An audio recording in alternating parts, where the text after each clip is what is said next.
The Bell from Hell. Stories from the Witch Cafe. The Bell from Hell.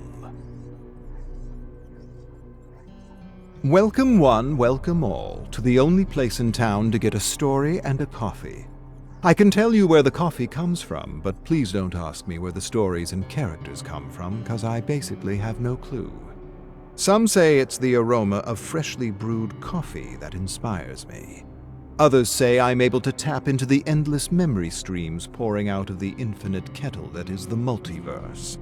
I think it's a little bit of both. This one comes from the grains I observed at the bottom of my espresso cup a few days ago. It kind of resembled a bell, and so I'm calling this one The Bell from Hell. Toby and his sister Tina were always up to no good, and this time they snuck into the old overgrown junkyard that many claimed was haunted. Despite the rumors, the teens played in the rusty wrecks, honking horns, kicking windshields, and of course, scaring each other to hell. "It's fun here," Toby said. "It is," Tina agreed. As the night wore on, Toby hid in the trunk of an old sedan with the intention of scaring his sister. But Tina followed a trail he unwittingly left and, "Rawr!" scared him instead. Toby cursed, and Tina ran off promising she would get him again. She quickly rushed to the old compactor and hid in a half-squashed station wagon filled with a strange black fog. That's odd, she thought, and didn't think any more of it. But she probably should have thought a little more of it, since strange black fog isn't exactly an omen, as you know from my previous stories. Anyhow, Tina waited patiently in the back seat. When an hour passed, she began to worry. Slowly, she craned her head to peek out the window when... Rah! Toby slammed the station. Tina nearly jumped out of her skin, hitting her head against the ceiling of the half-crumpled car.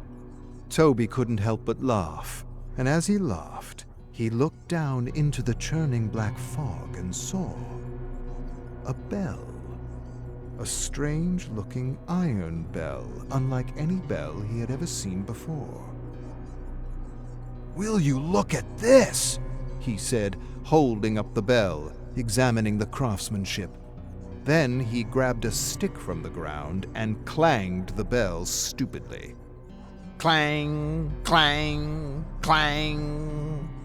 The ominous ring echoed through the abandoned junkyard as the black fog thickened and swirled around them. But before they could say anything about the strange fog, the compactor came to life. Whirr! Tina felt her heart fall into the pit of her stomach, and she screamed in horror. Toby dropped the bell, grabbed her hands, and yanked her out just in time. Breathlessly, they watched the station wagon as it creaked and groaned and shattered into scrap. There was a long, tense silence as they wondered what had given sudden power to the otherwise rusted and broken compactor.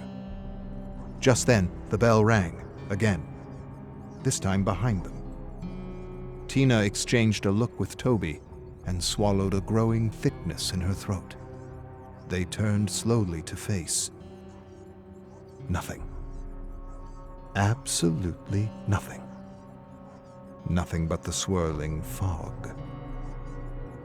It was probably just their imaginations. Or was it?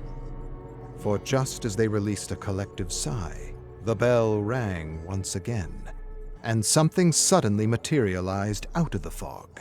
Within moments, they were face to face with a wraith. The wraith instantly grabbed Toby by the neck with one arm and lifted him high in the silvery moonlight, his feet dangling, his arms flailing, his lips quivering with fear.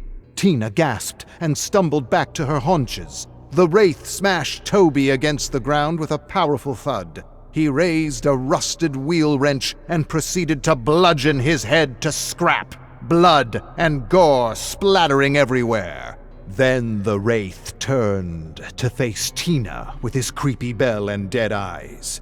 Covered in her brother's warm blood, Tina screamed until her lungs gave out and waited for the bell to toll. Now, what the siblings didn't realize was that they had entered a kind of dimensional pocket that had brought them to another world. See, there are these pockets or holes in the world that lead to all kinds of dark places. Places that defy reality.